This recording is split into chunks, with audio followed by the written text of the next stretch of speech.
যে আরে এই বেটা আমি চোর, তাতে তোর কি হয়েছে, আমার ইমান শক্ত রয়েছে। যে মানুষগুলো পাপের কাজে নিমজ্জিত, কিন্তু তারপরে আবার এটা একটা সাহসিকতার সহিত জাহিরও করতে চায়।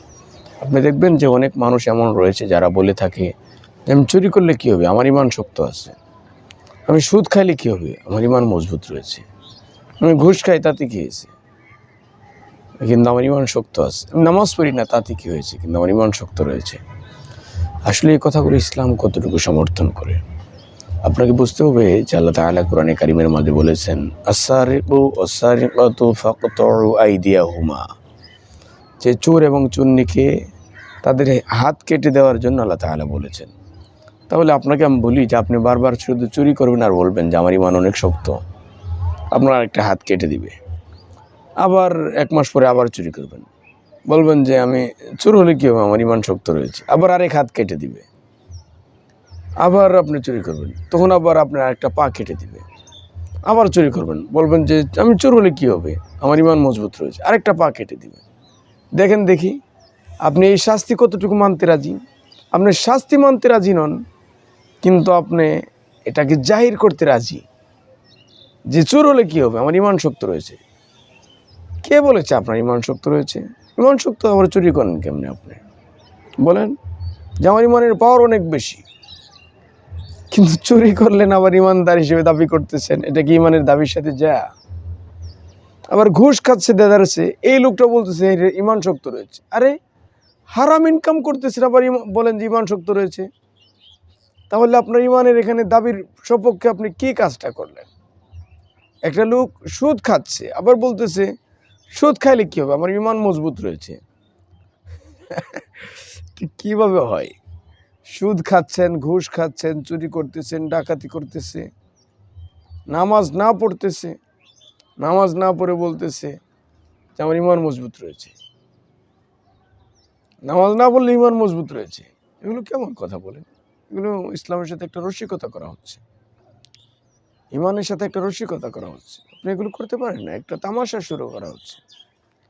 এগুলো কোনোভাবে যায় না। এটা অনেক ঘৃণিত কথা, গর্হিত অন্যায়, এগুলো বলা যায় না। আপনি ইমানদার মুসলমান, আপনার বৈশিষ্ট্য তো এগুলো নয়।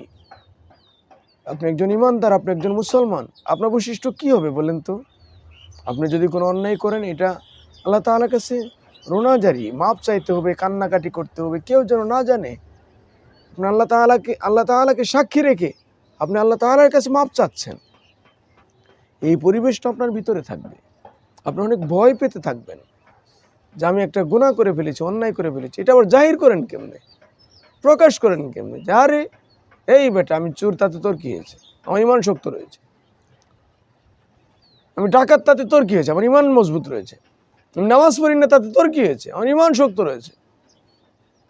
আমি সুদী কারবার করি, তাতে তোর কী হয়েছে, আমি যে দান খয়রাত করি তো তুই করতে পারস, আমার ইমান মজবুত রয়েছে। আমি ঘুষ খাই, তাতে তোর কী হয়েছে, প্রত্যেক বছর বছর আমি হজ করতে যাই।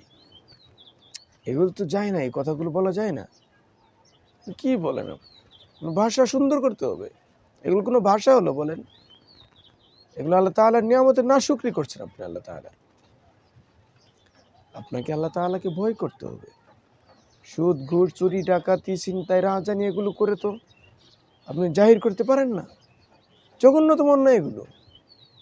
এই জন্য আমাদের সমাজে অনেক মানুষ রয়েছে যারা এগুলো বোঝে না, যে আপনি পাপও করতেছেন, কাবিরা গুনাহ করতেছেন, আবার নিজেকে আপনি ইমানদার বলে দাবি করছেন। এটা কেমন কথা বলেন তো? ইসলামের সাথে আপনি রীতিমতো খেল তামাশা করতেছেন। এগুলো গর্হিত অন্যায়, ঘৃণিত অন্যায়। আপনি মানবতা বিরোধী কাজ আপনি করতেছেন, শরীয়ত বিরোধী কাজ করতেছেন, আল্লাহ বিরোধী আপনি কাজ করতেছেন। আবার নিজেকে আল্লাহ তাআলার ভক্ত বলতে থাকেন, আল্লাহ প্রেমিক হিসেবে দাবি করেন, নবী প্রেমিক হিসেবে দাবি করেন। এই জন্য আমাদেরকে বুঝতে হবে যে কবিরা গুনাহ করে নিজেকে ইমানদার হিসেবে পরিচয় দেওয়াটা আপনাকে অনেক ভয় পেয়ে পেয়ে দেওয়া উচিত। কবিরা গুনাহকে আপনি মুসলমান, কবিরা গুনাহ এটা কেমনে হয় বলেন তো? মুসলমান তো কবিরা গুনাহ করার সাথে সাথে আবার তওবা করবে। অনিচ্ছাকৃত হয়ে গিয়েছে, কোনো প্ররোচনায় পড়ে হয়ে গিয়েছে, সাথে সাথে সে তওবা করবে, অদূর ভবিষ্যতে সে আর এটা করবে না। কিন্তু যদি আপনি নিজেকে প্রাউড ফিল করেন অন্যায় করে, সুদ ঘুষ চুরি ডাকাতি ছিনতাই রাহাজানি মিথ্যা কথা প্রতারণা ধোঁকাবাজি এগুলো করে যদি আবার বলেন যে আমি এগুলো করেছি তাতে কি হয়েছে, আমার ইমান মজবুত রয়েছে, এগুলো ইমানের দাবির সাথে যায় না। এই জন্য আমাদেরকে এগুলো বর্জন করতে হবে।